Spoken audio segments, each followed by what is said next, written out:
This is gonna be fun. Have my friend's 2016 FRS here. Good old tail of the dragon killed the throwout bearing on it, so we're gonna go ahead and do a clutch in it. What a disaster. I just had to put both the bikes in the trailer, push the Milan out of the garage, move the Subaru, move the Audi, all that fun stuff, but got this thing in here. Guess I got enough room to work on it. Not the most room, but we'll make it work. So, gonna be installing a clutch in this. Figured I'd give you a how-to on how to install a clutch on it. So we're gonna go ahead and start tearing into it. Gonna start with the battery, gonna take that out. Gonna take these braces out so they're out of the way. Gotta move that catch can. Gonna get the starter out and get it up on jack stands, up in the air so we can get underneath of it. A couple of things. Works, or Delicious Tuning, wow, couldn't think about that. Delicious Tuning, E85 on it, catch can, a couple other small mods on it. But other than that, it is stock, original clutch, Rocket Bunny wing, all that fun stuff. How many miles are on it? Where's the key? I don't think they left me the key. I pulled the car in. Oh, there it is, it's on the seat. But 71,289 miles. I wish you could smell this thing because it smells like death. So yeah, on the down its tail is dragging. Seems like the throwout bearing went bad on it, which is a pretty common fault on these. So we're gonna go ahead and be doing a clutch on it. I'm gonna start with the battery, gonna pull that out, gonna pull the starter out, get all the stuff off the top unplugged, and we'll go from there, put it up on jack stands, and I'll show you guys how to do it. Getting cracking on this, and of course my flashlight's dead, I just realized, so I'm charging it. But I took these braces off, the strut braces, took the battery out, and then I got the starter loose, and this whole harness kind of peeled back out of the way. So there's two 14 millimeters right there. I just put them back in their holes. There's two 10 millimeters for this bracket right here.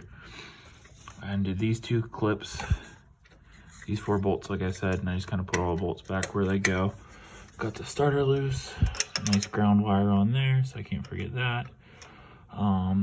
Yeah, I'm just kind of peeling everything back from the top, putting nuts and bolts where I can put them in so they won't be in the way, but I know where they go. And yeah, disconnected this big electrical connector. A couple other little ones that all go right there. And we're getting cracking on it. Seems like it won't be that bad to do. Little update, took out the throwout bearing right there. There's two 14 millimeters. Got the starter out. I got these two upper bell housing bolts out. So that's mostly everything on top. Let me move this guy out of the way. But top is looking pretty free and clear, if you can see. So it'll be easier since everything's done on the top. Or I go underneath. Put my parts right here. Put the bolts for the starter back in the starter. I'm sure everyone's seen, or if you haven't, you should learn about this. Just a piece of cardboard. Mark the top. If you're looking at the back of the transmission, like you're sitting in the car, put the bolts in that location just so you know which ones go where, in case they're different lengths, they're different thread bolts. But now it looks like I need to jack the car up and start working underneath, or I could pull the center console out, but my hands are pretty dirty and I don't feel like washing them, so I'll probably jack the car up now and start working underneath. You really take the little things in life for granted.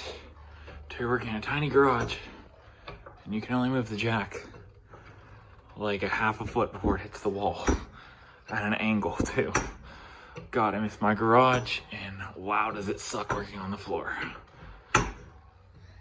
So, got my crappy Harbor Freight jack stands, and I decided to put some tires underneath the tires. Ironically, there's BRZ wheels, because I'm doing this by myself, and I don't want to die here in my basement alone. And of course, does anyone else's dog do this? Because this is all my dog does. Jack a car up, he loves laying under it. Right, Rune? Rune. Cool. I hate working on the ground so much. Now we're under here, we are gonna drop this shield down. It's a bunch of 10 millimeters. And we're gonna drop the exhaust down, and we'll go from there. So get the belly pan out. There are, where are they? One bolt there, one bolt there. 1, 2, 3, and then I'm laying under the other two, but then 2 more over here. That slides out. You don't have to take those 12 millimeters out, just the 10s to get that pan out. And then I think I am going to disconnect the exhaust right at that flange, which thank God it doesn't look super rusty. But there it is, ready to come out. We got what? 1, 2, 3, 4 more bolts. Trans mount, drive shaft, and shift linkage till it can come out.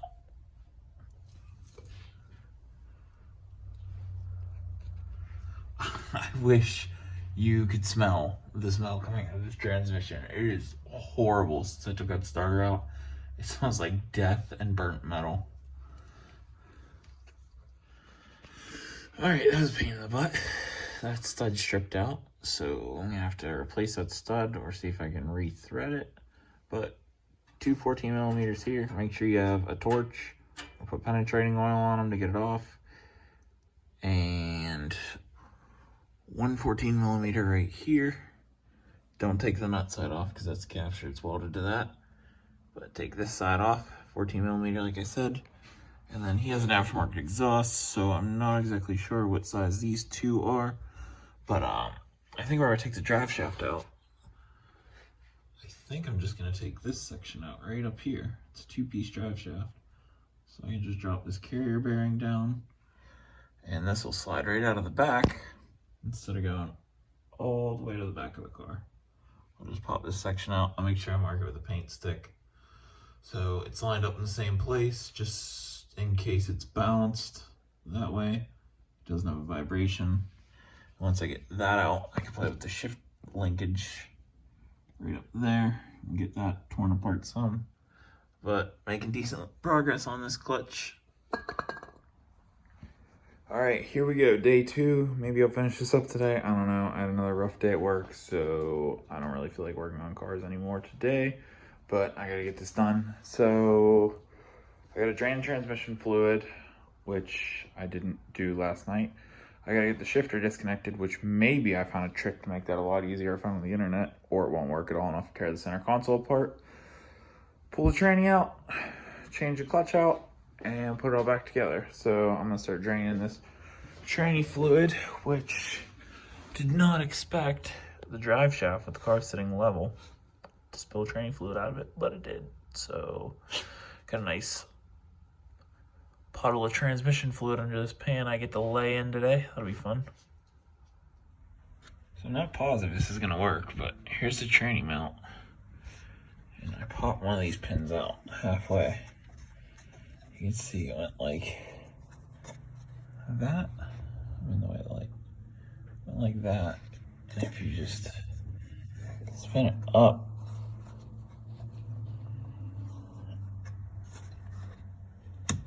pull it out.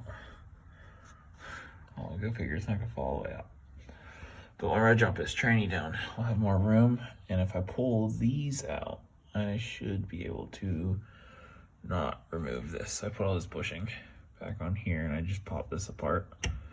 So maybe I won't have to take the interior apart, which would be nice. Cool, so got the tranny mount off, got that other pin out, got this plate free from that. I took the other bell housing bolts out. So I just have those 2 nuts on the studs to keep them falling, and I think I'm just gonna yeet this thing out on my belly, which is gonna be a fun time, but it is stuck, so I gotta grab a pry bar and pry this off, or apart I should say. And hopefully next clip, this thing will be laying on the ground and I won't be crushed to death by it stuck under the car. Yep, I would say that's a problem. There's just no bearing left anymore.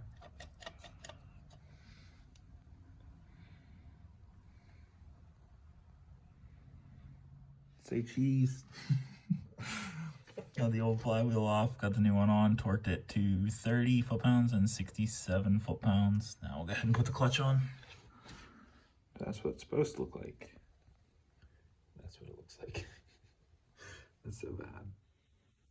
Dowel bearing springs mounted, old one in there. Got a little bit of grease on the pivot points in there. Tiny bit on the shaft and on the pivot ball. Alright, so I'm too fat to lay under the transmission of the car and get it out. So hopefully he can fit up there with the transmission on top of him. Let me see you heave it onto your... Transfer the bell housing onto the pelvis here. Oh, that's messed up. God, this is difficult. You're doing great. Drop the tail shaft on your head. Is there anything I could do? Cool, not too much struggle. We went ahead and got the tranny and engine mounted up. What we ended up doing was resting it on the sway bar and then pushing the motor back, because whenever it's not attached to the tranny, it leans forward. So someone has to push the motor back so it leans back, and then push the back of the tranny up. Once you get on the studs, wiggle it around. You can stick your hand in here and spin the output shaft of the transmission. Just make sure it's in gear, which you can do with this rod. And twist that if it won't line up. And wiggle, and eventually it goes together. Make sure you don't force any of the bolts or you crack the bell housing pretty easy. But we're sailing right along. Got everything melted back up. I can't really show you a good shot. Drive shaft's all up and tight. Exhaust is up. I gotta do something with that stud, because go figure that's stripped out. All bell housing bolts are tight. Everything's ready to go. Mike was working on the top for me a little bit, so I'm gonna put a couple more things together and hopefully she'll be good to go.